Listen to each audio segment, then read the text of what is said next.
യമനിൽ ജയിലിൽ കഴിയുന്ന മലയാളി നഴ്സ് നിമിഷപ്രിയയുടെ വധശിക്ഷയിൽ നിലപാട് കടുപ്പിച്ച് കൊല്ലപ്പെട്ട തലാലിന്റെ സഹോദരൻ.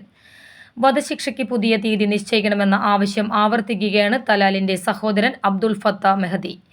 നിമിഷപ്രിയയുടെ വധശിക്ഷ നടപ്പാക്കാൻ പുതിയ തീയതി ആവശ്യപ്പെട്ട് അറ്റോർണി ജനറലിനെ കണ്ടതായി അബ്ദുൾ ഫത്ത മെഹദി വെളിപ്പെടുത്തി.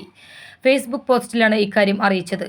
വധശിക്ഷയ്ക്ക് പുതിയ തീയതി നിശ്ചയിക്കണം എന്നാണ് അബ്ദുൾ ഫത്താഹ് മെഹദിയുടെ ആവശ്യം. വധശിക്ഷ നീട്ടിവെച്ചിട്ട് ദിവസങ്ങൾ പിന്നിട്ടെന്നും പുതിയ തീയതി ഇതുവരെ നിശ്ചയിച്ചിട്ടില്ലെന്നും കാട്ടി അബ്ദുൾ ഫത്താഹ് മെഹദി കഴിഞ്ഞ ദിവസം പ്രോസിക്യൂട്ടർക്ക് കത്ത് നൽകിയിരുന്നു. വധശിക്ഷയ്ക്ക് പുതിയ തീയതി നിശ്ചയിക്കണമെന്ന് ആവശ്യപ്പെട്ട കത്തിൽ മധ്യസ്ഥ ശ്രമങ്ങൾക്കോ ചർച്ചകൾക്കോ ഉള്ള എല്ലാ ശ്രമങ്ങളെയും തള്ളുന്നുവെന്നും പറഞ്ഞിരുന്നു. വധശിക്ഷ റദ്ദായി എന്ന് കാട്ടി നിമിഷപ്രിയയുടെ മോചനം സംബന്ധിച്ച് കേരളത്തിൽ ചർച്ചകൾ സജീവമാകുമ്പോഴാണ് തലാലിന്റെ സഹോദരൻ വീണ്ടും നിലപാട് കടുപ്പിക്കുന്നത്.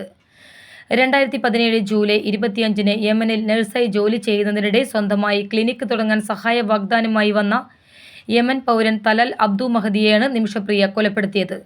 നിമിഷപ്രിയയുടെ പാസ്പോർട്ട് പിടിച്ചെടുത്ത് നടത്തിയ ക്രൂരപീഡനമാണ് കൊലപാതകത്തിലേക്ക് നയിച്ചതെന്നായിരുന്നു നിമിഷ പറഞ്ഞത്. തലാലിനെ അമിത ഡോസ് മരുന്ന് കുത്തിവെച്ചാണ് കൊലപ്പെടുത്തിയത്.